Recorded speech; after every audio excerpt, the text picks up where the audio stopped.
اعوذ باللہ من الشیطان الرجیم بسم اللہ الرحمن الرحیم الذین وہ لوگ یقولون جو کہتے ہیں ربنا اے ہمارے رب اے ہمارے پروردگار اننا آمنا بے شک ہم ایمان لائے ہیں فاغفر لنا ذنوبنا پس آپ بخش دیں ہمارے گناہوں کو وقنا عذاب النار اور آپ ہم کو آگ کے عذاب سے بچا لیں۔ وہ لوگ کون سے ہیں؟ الصابرین صبر کرنے والے ہیں، والصادقین اور سچ بولنے والے ہیں، والقانتین اور اطاعت اور فرمانبرداری کرنے والے ہیں، والمنفقین اور اللہ کے راستے میں خرچ کرنے والے ہیں، والمستغفرین بالاسحار اور سحریوں کو اٹھ اٹھ کے اللہ سے استغفار کرنے والے ہیں۔ شہید اللہ تعالیٰ گواہی دیتے ہیں انہ لا الہ الا ہو کہ اس کے علاوہ کوئی معبود نہیں ہے، والملائکۃ اور فرشتے بھی اس بات کی گواہی دیتے ہیں، واولو العلم اور اہل علم بھی اس بات کی گواہی دیتے ہیں کہ اللہ کے سوا کوئی معبود، قائما بالقسط وہ قائم ہے انصاف کے ساتھ، لا الہ الا ہو اس کے سوا کوئی معبود نہیں، العزیز الحکیم وہ زبردست ہے اور حکمت والا ہے۔ سورہ آل عمران کی 3 آیات 16، 17 اور 18 نمبر آج کے درس میں تلاوت ہوئی ہیں۔ سب سے پہلے ان آیتوں کا ربط کیا ہے پچھلی آیتوں کے ساتھ؟ ربط آیات گزشتہ آیتوں میں، گزشتہ درسوں میں گمراہی کے اسباب بیان ہوئے۔ عام طور پر وہ چیزیں کہ جن اشیاء کی محبت میں گرفتار ہو کر لوگ گمراہی میں مبتلا ہوتے ہیں، وہ 6 چیزیں جو پچھلے درس میں تقریباً 4 حصوں میں تفصیلاً بیان ہوں۔ زین للناس حب الشہوات سے لے کر آگے من النساء والبنین والقناطیر المقنطرۃ من الذهب والفضہ والخیل المسومہ والانعام والحرث، یہ 6 چیزیں کہ آدمی بیوی کی وجہ سے، اولاد کی وجہ سے، سونے چاندی کے ڈھیر جمع کرنے کی وجہ سے، کھیتیوں کی وجہ سے، کھیتی باڑی کی وجہ سے، اور گھوڑے اور اس طرح کی چیزیں پالنے کی وجہ سے، یہ ساری چیزیں بعض دفعہ ان کی محبت جو ہے وہ اللہ کی محبت سے غافل کر دیتی۔ تو یہ گمراہی کے جو اسباب تھے، ان اسباب کو پچھلے درس میں اللہ نے بیان فرمایا، اور اللہ تعالیٰ نے یہ بھی پچھلے درس میں بتلا دیا کہ دنیا کی ان مرغوب چیزوں کے مقابلے میں جو اہل تقوی ہوتے ہیں، متقی لوگ ہوتے ہیں، ان کے لیے اللہ کے ہاں بہتر سامان موجود ہے۔ صحابہ نے پوچھا تو اللہ نے قل انبئکم بخیر من ذالکم، کیا میں تمہیں ان سے زیادہ بہتر نہ بتاؤں؟ للذین اتقوا وہ لوگ جو تقوی اختیار کرتے ہیں، عند ربہم جنات ان کے رب کے پاس ان کے لیے جنتیں ہیں۔ تو یہ اہل تقوی کو جو ملنا ہے وہ اللہ نے جو ہے وہاں بیان فرمایا کہ وہاں پر جنت ہے جس میں ہر طرح کی نعمتیں ان کو مہیا ہوں گی، اور سب سے بڑھ کر سب سے بڑی نعمت اللہ کی خوشنودی، اللہ کی رضا حاصل ہو جائے گی۔ آج یہ جو ہم ٹکرے مار رہے ہیں، یہ سب کچھ جو کر رہے ہیں، یہ صرف ایک چیز کے لیے کہ میرا اللہ مجھ سے راضی ہو، یاد رکھیں۔ ورنہ اللہ کو نہ حج کی ضرورت ہے، نہ ہمارے عبادتوں کی ضرورت ہے، نہ ہمارے سجدوں کی ضرورت ہے، اور نہ کسی چیز کی ضرورت۔ اگر ہم اللہ کا ذکر نہیں کریں گے تو بے شمار مخلوقات ہیں، سمندروں میں مچھلیاں بھی اللہ کا ذکر کرتی ہیں، پتھر، چٹانیں، درخت کے پتے بھی ہلتے ہیں تو اللہ کا ذکر کرتے ہیں، اور ہر چیز جو ہے، فرشتے اللہ کی عبادت کے لیے کافی ہیں۔ ہم تو پھر 5 وقت بھی مشکل سے پڑھتے ہیں۔ فرشتے وہ مخلوقات ہیں جو لا یعصون اللہ ما امرہم، اللہ جو ان کو حکم دیتے ہیں اس میں نافرمانی نہیں کرتے، ہر وقت جو ہے وہ عبادت میں لگے ہوئے ہیں، اللہ کے حکم کو پورا کر رہے ہیں۔ تو اس لیے میرے آپ کا امتحان ہے تو میں اس دنیا سے جاؤں اور اللہ کو راضی کر کے جاؤں، بس یہ بات ختم ہو، میرا رب مجھ سے ناراض نہ ہو۔ اگر ناراض ہوا تو سمجھ لیں کام خراب ہو گیا۔ تو ہماری پوری زندگی کا مقصد یہی ہے۔ متقی آدمی جو تقوی والا ہوتا ہے کہ میرا اللہ، اور اللہ کو راضی کرنا کوئی مشکل نہیں۔ حضرت علی رضی اللہ تعالیٰ عنہ کو فرمان ہے کہ مومن کے لیے کیا مشکل ہے اللہ کو راضی کرنا۔ اس کی 24 گھنٹے کی زندگی عبادت ہے، عبادت بن سکتی ہے۔ بھائی ہم نے پیشاب کرنا ہے، دیکھیں پیشاب کرنا بھی عبادت بن سکتا ہے۔ آپ اگر بیت الخلاء میں سنت کے مطابق جائیں، پہلے بایاں پاؤں رکھیں، پہلے دعا پڑھیں، پھر بایاں پاؤں رکھیں، پھر وہاں جو ہے قضاء حاجت سے فارغ ہوں، نکلتے ہوئے دایاں پاؤں نکالیں، پھر دعا پڑھیں، تو یہ پیشاب کرنا بھی مومن کا عبادت۔ جتنی دیر وہاں بیٹھا رہے گا وہ بھی نیکیاں شمار ہوتی رہیں گی، کیونکہ سنت اللہ کے نبی کے، اللہ کے محبوب کے طریقے پر گیا، اللہ کے محبوب کے طریقے پر آیا، جاتے ہوئے بھی اللہ سے دعا فرمائی اور آتے ہوئے بھی اللہ سے دعا مانگی۔ اور مومن کا سونا بھی عبادت ہے، مومن کا کھانا بھی عبادت ہے۔ اب آدمی کھانا تو کھانا ہی ہے، کوئی چیز بھی کھانی ہے بسم اللہ پڑھے، کھانے کی سنتوں کو پورا کرتے ہوئے، اور جب کھا لے تو پھر اللہ کا شکر ادا کرے، الحمدللہ الذی اطعمنا وسقانا وجعلنا من المسلمین۔ تو یہ کھانا ہے، کھانے کا ہر لقمہ اس کے لیے عبادت ہے، نیکی ہے۔ حتیٰ کہ بیوی سے ملنا بھی عبادت ہے، ٹھیک ہے، اور مومن کا جو ہے ہر لمحہ، ہر جز، ہر چیز اس کی عبادت ہو سکتی ہے۔ تو اللہ کے ہاں ایمان والے کی بڑی قدر ہے، بہت بڑی قدر ہے۔ اس ایمان کی اللہ کے ہاں اتنی قدر ہے کہ حضور نے فرمایا جو مومن آدمی کو تکلیف ہوتی ہے، اس تکلیف پر بھی اللہ اجر دیتے ہیں۔ حالانکہ تکلیف ہو رہی ہے ہمارے مقدر میں، حتیٰ کہ ایک ادنا سی تکلیف، وہ تکلیف کیا ہے کہ ایک چیز اگر ایک آدمی نے ایک جیب میں رکھی ہے اور دوسری جیب میں تلاش کر رہا ہے، تو اس سے ہاتھ نکال کر پھر پہلے جیب میں ڈالتے ہوئے جو تکلیف ہوتی ہے، اس تکلیف پر بھی ایمان والے کے لیے اجر۔ اب اتنے اجر ہیں، اتنے بہانے ہیں مغفرت کے، سیلاب ہی سیلاب ہے، پھر بھی یہ بندہ اللہ کی مغفرت حاصل نہ کر سکے، اللہ کی رضا اور خوشنودی حاصل نہ کر سکے، تو اس سے بڑا بدبخت آدمی کون؟ تو بہرحال ان آیات میں جو زیر درس آیت ہیں، اللہ تعالیٰ نے متقیوں کے اوصاف بیان فرمائے۔ متقی ہیں کون، ان کے اندر کون کون سی صفتیں ہونی چاہیے۔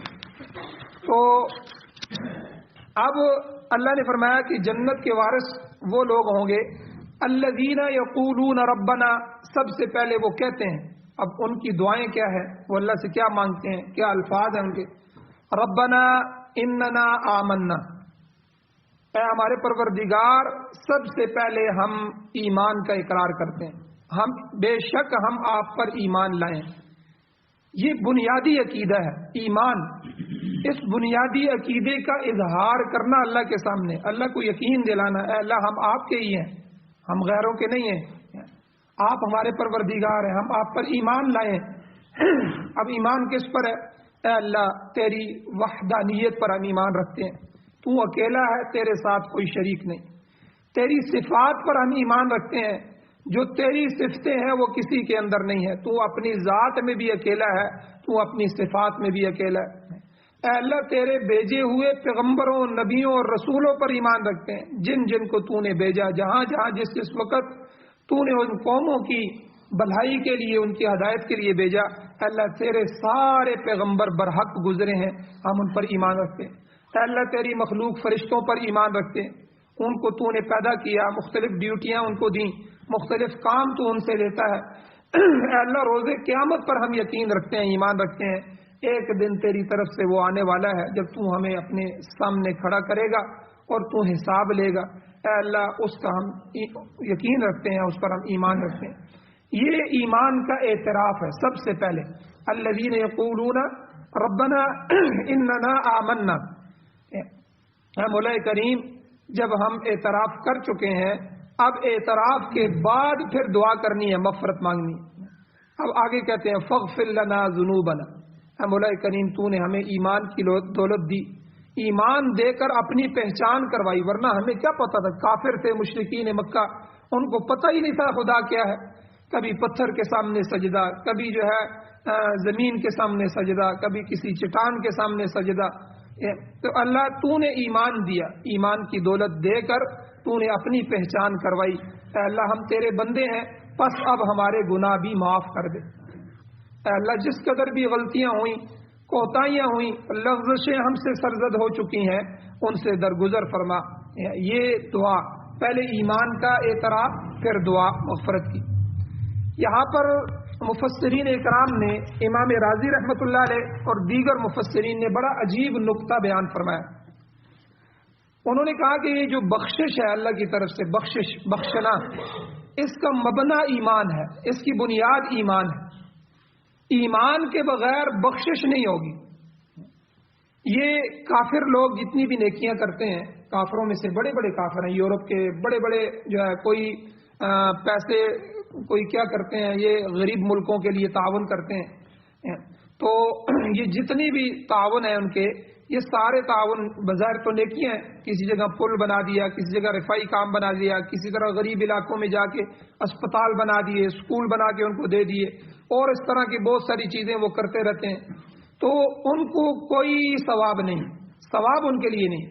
ہاں اللہ ظالم نہیں ہے، اللہ انصاف والے ہیں، ان کا جو دیا ہوا ہوتا ہے اس کے بدلے میں اللہ ان کو دنیا میں دیتے ہیں، اس کا بدلہ دنیا میں ہی دے دیتے ہیں، لیکن آخرت میں نہ اللہ کی رضا ان کو نصیب ہوگی، نہ ان کے لیے کوئی ثواب ہے۔ وجہ کیا ہے کہ پیچھے بنیاد کوئی نہیں، ایمان نہیں۔ نیکی کا ملنا، ثواب کا ملنا، اور اللہ کی طرف سے بخشش کا ہو جانا، اور اللہ کی رضا کا ملنا، یہ سب اس کا مبنا جو ہے وہ ایمان ہے۔ اگر ایمان نہیں ہوگا تو جو ہے کسی قسم کی کوئی نیکی اس کے پلڑے میں نہیں آئے گی، اس کے کام نہیں آئے گی۔ اور اب حضرات نے یہاں ایک عجیب نقطہ لکھا ہے، وہ نقطہ یہ بیان کیا ہے کہ سب سے پہلے ایمان کا اعتراف ہے، آمنا کہنا، اس کے بعد پھر اس سے اللہ سے مانگنا۔ اور اس کی ایک مثال میں آپ کو سمجھاتا ہوں۔ یہ ہمارے ہاں جو سیاسی لوگ ہوتے ہیں، بڑی بڑی پارٹیاں ہیں، سیاسی لوگ ہوتے ہیں، جب ان کے ووٹوں کے دن آتے ہیں پھر یہ بندوں کے پاس جاتے ہیں۔ پہلے یہ کہیں بھی ہمیں نظر نہیں آتے، پھر جو ہے ہر جگہ جا رہے ہیں، ہر محلے میں جا رہے ہیں، ہر بندے کو بلا رہے ہیں، ہر بندے کے پاس جا رہے ہیں۔ پھر جو بندے ان کے لیے کام کرتے ہیں ان کے ساتھ لگ جاتے ہیں، ان کے اشتہار لگا رہے ہیں، ان کے لیے نعرے مار رہے ہیں، اور ان کے لیے جا کر ووٹیں مانگ رہے ہیں، سب کچھ کر رہے ہیں۔ پھر یہ ان کی نظر میں آ جاتے ہیں۔ اب 6 مہینے بعد، سال بعد جب یہ جیت جاتے ہیں، اس کے بعد اس بندے کو یا اس جماعت کو یا اس محلے والے کو ان سے کوئی کام ہوتا ہے تو وہ جا کر سب سے پہلے ان کے سامنے کام نہیں رکھتے کہ ہمارا یہ کام کر دیں، سب سے پہلے اسے یقین دلاتے ہیں کہ ملک صاحب، فلاں صاحب، آپ نے دیکھا، آپ ہمارے پاس ایک دفعہ آئے، ہم نے اپنی جان لگا دی، آپ کے ساتھ کھڑے ہوئے، آپ کے ورکر بنے، آپ کے لیے ووٹیں مانگی، آپ کے لیے جلسے کروائے، اور لوگوں کی خدمتیں کی، اور آج اس سیٹ پہ ہیں، تو اب ہمارا یہ مسئلہ ہے۔ اس کے بعد مسئلہ، پہلے یقین دلاتے ہیں تو اس کو یاد آ جاتا ہے، اور جب اس کو مان لیتا ہے پھر کہتے ہیں اب ہمارا فلاں مسئلہ ہے، اب ہمارے محلے کا یہ مسئلہ ہے، یا ہماری گلی کا یہ مسئلہ ہے، یا ہمارے بچوں کی ملازمت کا مسئلہ، جو بھی مسئلہ ہو پھر وہ پیش کرتے ہیں۔ تو یہاں بھی اللہ جل شانہ کو سب سے پہلے یقین دلانا ہے کہ اے اللہ ہم تیرے ہیں، اننا آمنا، اے اللہ ہم تیری ذات پر ایمان لائے، تیری صفات پر ایمان لائے، تیرے پیغمبروں پر ایمان لائے، تو نے جو جو کچھ کہا ہم نے اس کو مانا، اے اللہ ہم تیرے ماننے والوں میں سے، تیرے نہ ماننے والوں میں سے نہیں ہیں۔ اب جب اللہ کو یقین دلا دیا اور جب اللہ کے سامنے اس بات کو پیش کر لیا تو اس کے بعد اللہ سے دعا مانگی جائے، فاغفر لنا ذنوبنا، اے اللہ ایک تو ہمارے گناہ معاف فرما، اور دوسرا وقنا عذاب النار، اے اللہ ہمیں آگ کے عذاب سے بچا، تیری دوزخ کی سزا بڑی سخت سزا ہے، اسے برداشت کرنے کی ہم طاقت نہیں رکھتے، اس لیے ہمیں ایمان کی دولت جو تو نے عطا فرمائی ہے اس کی بدولت سے اس جہنم کی آگ سے ہمیں محفوظ فرما۔ دوزخ کی سزا کس قدر سخت ہے، کس قدر خطرناک ہے کہ اللہ تعالیٰ نے قرآن پاک میں بار بار اس سے بچنے کی دعا سکھلائی۔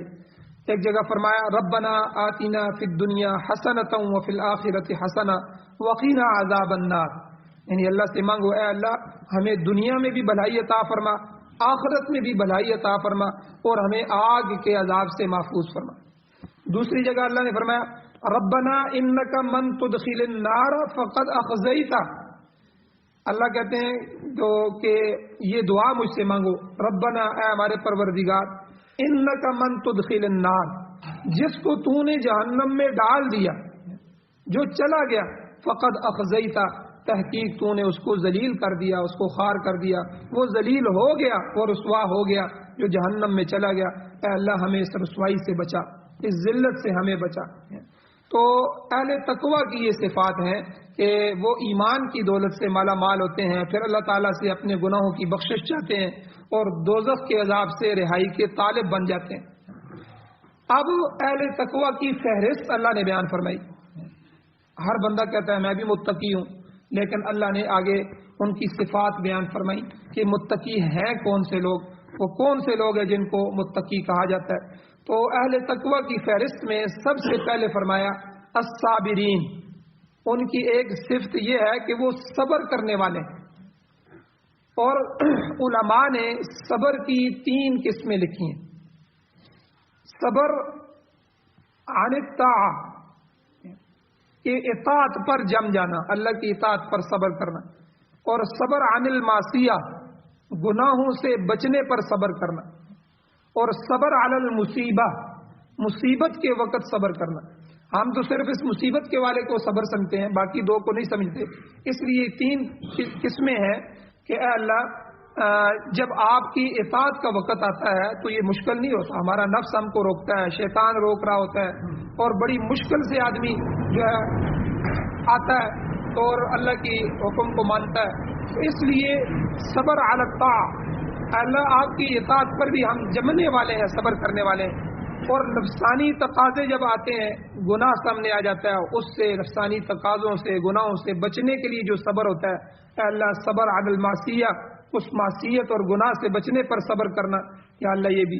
اور اسی طرح کسی مصیبت پر اے اللہ جب کوئی تکلیف آ جائے، غم آ جائے، دکھ آ جائے، خوف آ جائے، ٹھیک ہے، بیماری آ جائے، تو یا اللہ اس مصیبت پر بھی ہم صبر کرنے والے. اللہ جل شانہ نے قرآن مجید میں ارشاد فرمایا، خود ایمان والوں کو کہا یا ایھا الذین آمنو، اے ایمان والو، استعینوا، تم مجھ سے مدد مانگو. یا اللہ کس طرح مدد مانگے؟ اللہ نے کہا کہ 2 چیزوں کے ساتھ، بالصبر والصلاۃ، نماز اور صبر کے ساتھ تم مجھ سے مدد چاہو، مدد مانگو. صبر کرنا اگرچہ بڑا مشکل کام ہے مگر اس کا اجر بھی زیادہ ہے. آپ دیکھیں کہ ہر چیز کا اجر اللہ نے طے کر دیا کہ عام جو آدمی نیکی کرتا ہے تو ہر نیکی کے بدلے میں 10 نیکیاں اس کو ملیں گی، اور اخلاص کی برکت سے اللہ ان نیکیوں کو بڑھاتے بھی رہتے ہیں. جس کا جتنا اخلاص زیادہ ہوگا اس کی نیکی بھی بڑھے گی. لیکن جب صبر کا اجر دینے کا وقت آیا تو اللہ نے قرآن مجید میں فرمایا انما یوفی الصابرون اجرهم بغیر حساب. اللہ تعالیٰ صبر کرنے والوں کو بے حساب اجر دے گا. ان کا کوئی حساب نہیں ہے کہ 10% یا 70% یا 700% یا 7 لاکھ نیکیاں، نہیں. صبر کرنے والوں کے لیے کوئی انتہا نہیں ہے، اللہ بے حساب اجر عطا فرمائے. حضرت علی رضی اللہ تعالیٰ عنہ کی روایت میں آتا ہے، آپ نے فرمایا الصبر من الایمان بمنزلۃ الرأس من الجسد، کہ صبر کا تعلق انسان کے ایمان کے ساتھ ایسا ہے جیسے سر کا تعلق جسم کے ساتھ ہوتا ہے. سر اڑ جائے، سر کاٹ دیا جائے تو دھڑ بیکار ہو جاتا ہے، ختم ہو جاتا ہے انسان. اسی طرح صبر کا دامن چھوٹ جائے تو ایمان کی کوئی حیثیت نہیں رہتی، بے صبرہ آدمی اس کی کوئی حیثیت نہیں. تو اسی طرح صبر جو ہے یہ حضرت ابراہیم علیہ السلام کی ملت ہے اور دین اسلام کے اہم اصولوں میں سے ہے. اور صبر بھی اسی طرح اہم ہے جس طرح اللہ تعالیٰ کی توحید پر ایمان لانا ہے، نماز کا پڑھنا ہے، اللہ کا ذکر کرنا ہے، اور اسی طرح شعائر اللہ کی تعظیم بجا لانا ہے اور اس کی نعمتوں کا شکر ادا کرنا ہے. جس طرح یہ ساری چیزیں ضروری ہیں اسی طرح صبر بھی ضروری ہے. حدیث شریف میں آتا ہے کہ حضور نے فرمایا کیا میں تمہیں درجات بلند کرنے والی چیز نہ بتلاؤں اور جو گناہوں کو مٹا دیتی ہے؟ تو صحابہ نے کہا حضور ضرور بتائیں. تو حضور نے فرمایا وہ ہے کہ اتمام الوضوء عند الکریہات، یعنی تکلیف کے وقت مکمل وضو کرنا. گرمی سردی میں بڑی تکلیف ہوتی ہے، اگر سخت سردی ہے، سخت سردی میں پانی جو ہے وہ گرم کرنے کا انتظام نہ ہو تو وضو کرتے وقت کتنی تکلیف ہوتی ہے ٹھنڈے پانی سے.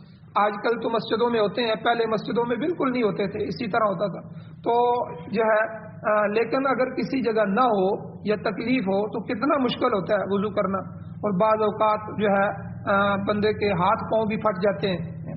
تو مگر یہ ایک مومن جو ہے اس تکلیف کو برداشت کرتا ہے، یہ صبر کرتا ہے تو اللہ تعالیٰ اسے انعامات سے نوازتا ہے، اس کے لیے بخشش کے دروازے کھول دیتا ہے.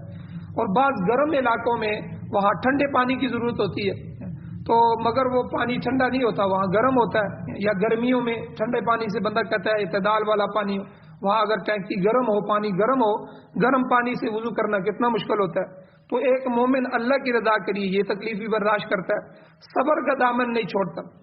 اسی طرح نماز کے لیے آنا یہ کوئی آسان کام ہے؟ کوئی دکان میں پھنسا ہوا ہے، گاہک سامنے کھڑے ہیں، وہاں سے چھوڑ کے نکلنا، اس کے لیے بھی صبر چاہیے۔ اور اسی طرح پھر آ کر نماز پڑھنا، نماز کے لیے قیام، رکوع، سجود، اس پر صبر کرتا ہے ان کو، اور روزہ رکھ کر صبر کرتا ہے، روزہ رکھنا بھی مشکل کام۔ اسی طرح حج پر جاتا ہے تو حج کی کتنی تکلیفیں ہیں، تو 1 2 3 دنوں کے اندر سارے احکام پورے کرنے ہوتے ہیں، تو بندہ ادھر سے تھکا ہوا آتا ہے تو دوسرا حکم، دوسرے سے آتا ہے تیسرا، تو یعنی ادھر سے پھر ادھر جائے، ادھر سے جا کر ادھر آ کے دوسرا حکم پورا کرے، تو اس طرح یعنی کتنی تکلیف ہوتی ہے، تو ان تکالیف پر بھی صبر کرتا ہے۔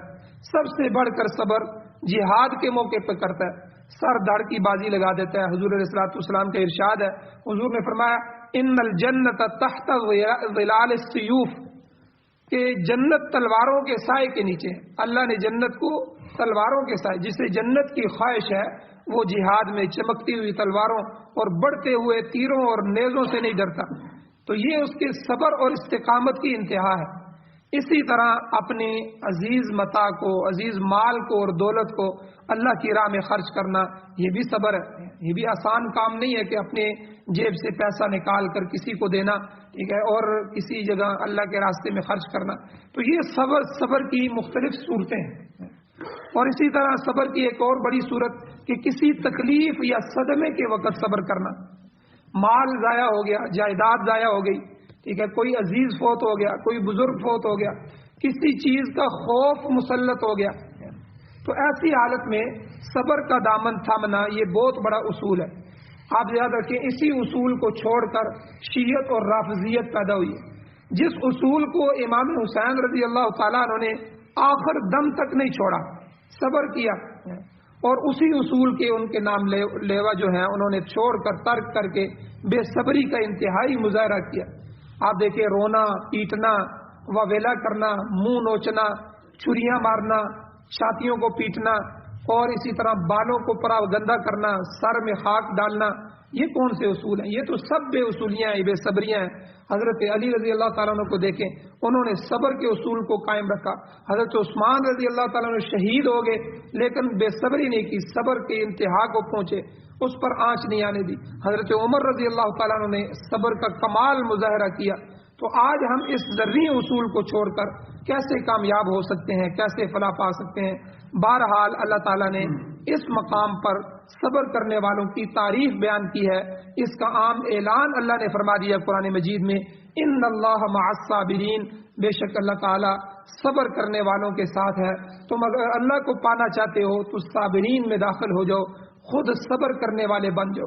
تو اس لیے ہر بات میں غصہ کرنا یہ بھی ٹھیک نہیں ہے۔ بعض دفعہ کوئی بات غلط ہو جاتی ہے تو غصہ یہ اچھی چیز نہیں ہے، یہ صبر کو ختم کر دیتا ہے۔ اسی میں بندہ چند جملے ایسے کہہ دیتا ہے کہ بعد میں خود بھی اس پہ پچھتاتا رہتا ہے۔ اس لیے صبر کرنا، ہنسی خوشی رہنا اور درگزر کرنا، معاف کرنے سے صبر پیدا ہوتا ہے۔ تو اس لیے صابرین کو اللہ تعالیٰ نے بے شمار انعامات سے نوازا ہے، اور یہاں جو ہے متقین کی پہلی صفت جو بیان کی ہے وہ صبر کرنے والے ہیں۔ 3 4 صفتیں اور بھی ہیں، انشاءاللہ کل کے درس میں بیان کی جائیں گی، کہ اللہ جل شانہ سے دعا ہے اللہ ہمیں عمل کی توفیق عطا فرمائے۔